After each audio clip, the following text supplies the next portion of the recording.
घटना आणि प्रसंग हे नेहमीच बदलत जाणार आहेत. म्हणजे आज काहीतरी घडलंय, उद्या काहीतरी वेगळं घडणार आहे. त्याला तितकासा अर्थ नाही आहे, पण त्या घटनेचा, त्या प्रसंगाचा आणि लोकांच्या वागण्याचा तुम्ही काय अर्थ लावताय, तुमचे विचार तुम्हाला काय सांगताय, तुम्ही स्वतःला मेसेज काय देताय ना, हे जास्त महत्त्वाचं आहे आणि ते लिहून काढायचे. म्हणजे नक्की काय की आता काहीतरी दुर्दैवी घटना घडते आहे आणि त्या घटनेबद्दल आपण स्वतःला सांगतोय.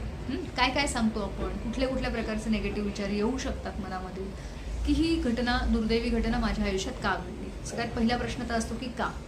कारण आपण ॲक्सेप्टच करायला तयार नसतो की हे माझ्या बाबतीत घडलेलं आहे.